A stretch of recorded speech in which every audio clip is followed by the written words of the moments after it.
Hello friends, subscribe to our channel Pharma for You and hit the bell icon for regular pharmacy updates. Hello students, welcome back to Pharma for you. आज की video में हम बात करने वाले हैं pharmacist की वो वैकेंसीज़ जो आती हैं सेंट्रल गवर्नमेंट के अंदर। ठीक है, तो जो सेंट्रल गवर्नमेंट की सिलेक्टेड एजेंसीज़ हैं जहां वैकेंसीज आती है फार्मासिस्ट की, और एक फार्मेसी के स्टूडेंट को प्रिपरेशन किस फील्ड में, किस एरिया में और कैसे करना चाहिए इन जॉब्स को पाने के लिए, इस वीडियो के अंदर हम बात करने वाले हैं। कि तो जो भी हमारे चैनल पर नए हैं वो हमारे टेलीग्राम चैनल को सब्सक्राइब कर सकते हैं, और साथ ही आप हमारे यूट्यूब चैनल को भी सब्सक्राइब कर सकते हैं, जिससे आपको ऐसी वीडियोस आपको रेगुलरली मिलती रहे। तो चलिए शुरू करते हैं।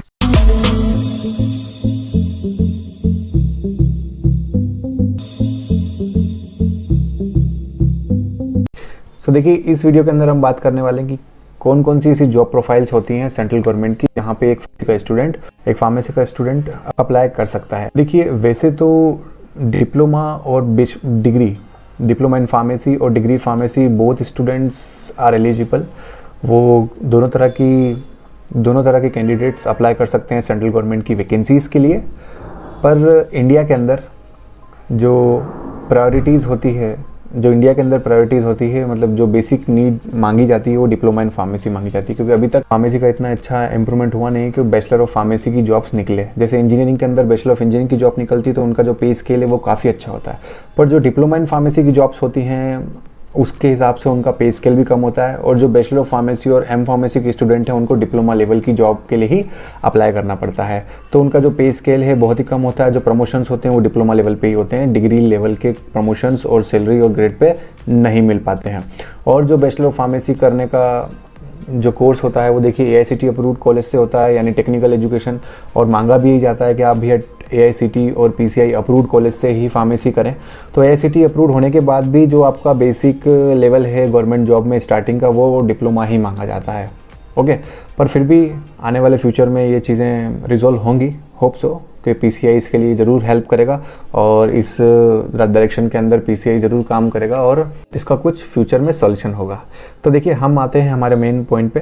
तो देखिए, सेंट्रल गवर्नमेंट के अंदर अगर हम जॉब को डिवाइड करें तो दो तरह से हम डिवाइड कर सकते हैं। देखिए, एक होता है कॉन्ट्रेक्चुअल जॉब और दूसरी होती है रेगुलर जॉब। आजकल का जो समय है उसमें देखिए हर कोई पैसा बचाना चाहता है, इवन गवर्नमेंट पैसा बचाना चाहती है। गवर्नमेंट अपनी सारी गवर्नमेंट संस्थाओं को सेल कर प्राइवेटाइजेशन की ओर बढ़ रही है। तो जितनी भी सेंट्रल गवर्नमेंट की एजेंसियां हैं वो भी यही चाहती हैं कि हम भैया जो जॉब पे बंदे को रखें वो कम पैसे में रखें और हमारा भी मुनाफा हो। तो उसके लिए जनरली कॉन्ट्रेक्चुअल वैकेंसीज निकाली जाती हैं। कॉन्ट्रेक्चुअल वैकेंसीज कुछ शॉर्ट टर्म के लिए होती है, या फिर उन्हें रिन्यू भी करना होता है 10 साल के लिए, 5 साल के लिए, तो भी उन्हें कॉन्ट्रैक्ट बेसिस पे किया जाता है, उन्हें कभी रेगुलर नहीं किया जाता है। अब रेगुलर नहीं करने के बहुत घाटे होते हैं, जैसे कि सैलरी रेगुलर होने के बाद आपको सैलरी ज़्यादा मिलेगी, आपको पेंशन अच्छी मिलेगी, आपका जो GPF वगैरह का पैसा है वो ज़्यादा देना पड़ेगा। तो जनरली कॉन्ट्रेक्चुअल वैकेंसीज ही निकालता है, पर सेंट्रल गवर्नमेंट ने बहुत सारी ऐसी एजेंसियां हैं जो कि कॉन्ट्रेक्चुअल वैकेंसीज निकाल रही हैं। तो पहले हम बात करेंगे कॉन्ट्रेक्चुअल वैकेंसी कौन कौन सी एजेंसी निकालती है। तो सबसे पहले देखिए CGHS central government health scheme, ECHS ex serviceman contributory health scheme, ISIC employment state insurance corporation, pharmacy council of India, Indian pharmacopoeia, और CMSS central medical service society. ये एजेंसीज़ हैं, आप देख सकते हैं, ये जनरली कॉन्ट्रेक्चुअल वैकेंसी ही निकालती हैं सबसे ज़्यादा।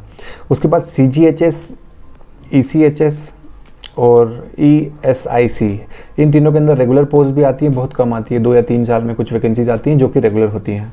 तो आप उनके लिए भी प्रिपरेशन कर सकते हैं। तो इनको हम रेगुलर में भी मानेंगे और कॉन्ट्रेक्चुअल में मानेंगे। बाकी Indian pharmacopoeia, pharmacy council of India, CMSS, इनमें जनरली कॉन्ट्रेक्चुअल वैकेंसीज ही आती हैं, और सभी के अंदर जो बेसिक मांगा जाता है वो डिप्लोमा इन फार्मेसी मांगा जाता है। बैचलर इन फार्मेसी भी अप्लाई कर सकते हैं, जैसे कि CGHS, इसी के अंदर बैचलर फार्मेसी भी अप्लाई कर सकते हैं। बैचलर फार्मेसी सभी जगह अप्लाई कर सकते हैं, वैसे तो डिप्लोमा इन फार्मेसी सब में बेसिक मांगा जाता है। उसके साथ साथ सब जगह 2 to 3 ईयर्स का एक्सपीरियंस मांगा जाता है। अब एक्सपीरियंस देखिए, अगर आप फ्रेशर हैं तो आप एक्सपीरियंस नहीं प्रोवाइड कर पाएंगे, तो जिनके पास एक्सपीरियंस होगा उनको प्रायोरिटी मिलेगी। उसके बाद अगर आपने 2-3 साल आप फ्री हैं, आपने कोई एक्सपीरियंस नहीं लिया है, तो आप किसी मेडिकल शॉप का एक एक्सपीरियंस भी देख सकते हैं। उसका भी एक्सपीरियंस जो होता है डिस्पेंसरी का, वो भी ये लोग मानते हैं और कभी कभी उसको भी एलिजिबल कर लेते हैं। तो 2-3 साल आप फ्री ना रहें और कुछ एक्सपीरियंस गेन करें कैसा भी इंडस्ट्री का, वॉटेवर जिस भी डिपार्टमेंट का, तो वो एक्सपीरियंस भी आपको काम देगा इनके अंदर। PCI और इंडियन फार्माकोपिया, ये 2 ऐसी संस्थाएं, ये फ्रेशर्स के लिए भी बहुत सारी वैकेंसीज निकालती हैं। तो फ्रेशर्स की भी वैकेंसीज आप इसमें देख सकते हैं। इनकी सबकी जो वेबसाइट है जहाँ पर वैकेंसीज आती हैं उसकी लिंक मैंने डिस्क्रिप्शन में दी है। आप डिस्क्रिप्शन में जाने से पहले हमारे यूट्यूब चैनल को भी सब्सक्राइब कर सकते हैं और साथ ही में आप हमारे डिस्क्रिप्शन में देख सकते हैं कि कौन कौन सी वेबसाइट पर आपको जॉब नोटिफिकेशन इनसे रिलेटेड मिलता रहेगा। ये सारी इंस्टीट्यूट और संस्थाएँ हैं जो देती है आपको एक कॉन्टेक्चुअल जॉब वैकेंसीज।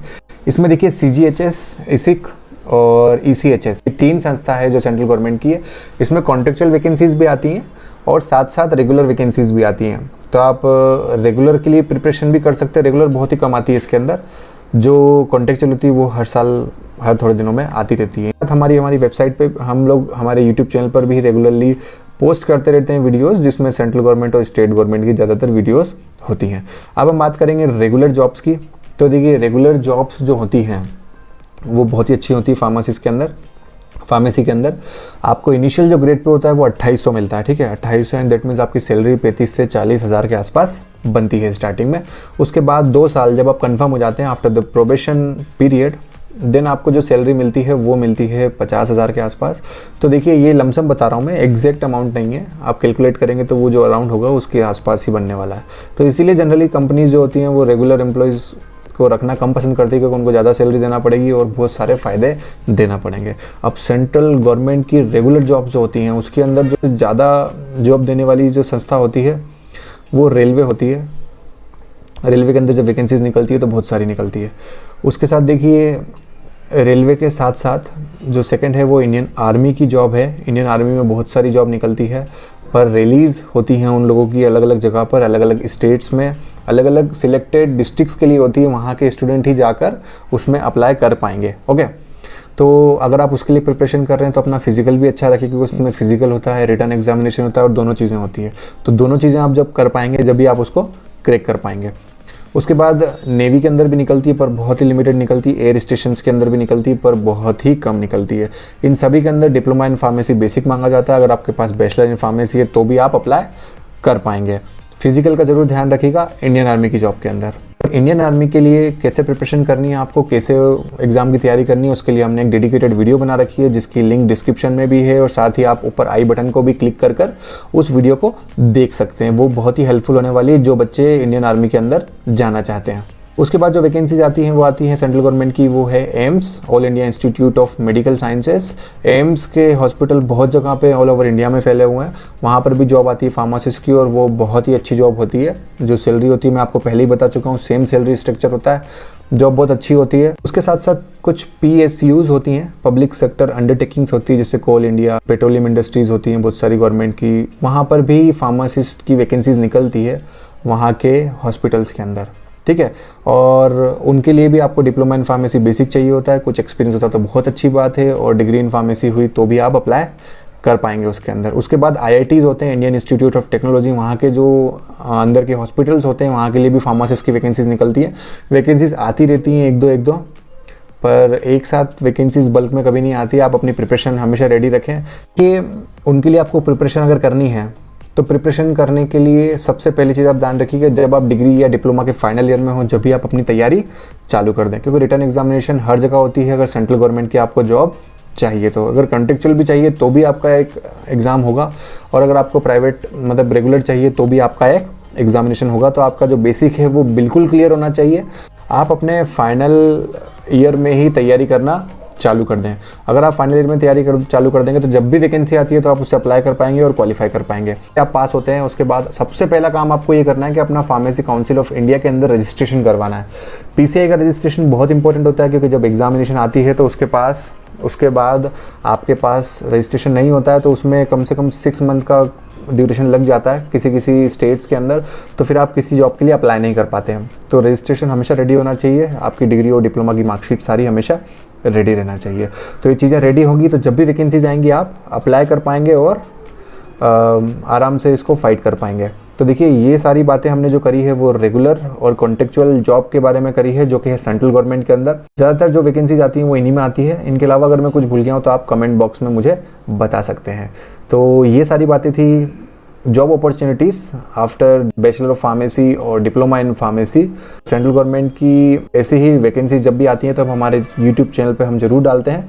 तो आप हमारे यूट्यूब चैनल को ज़रूर सब्सक्राइब करें, जिससे कि आपको ये जॉब नोटिफिकेशंस मिलता रहे।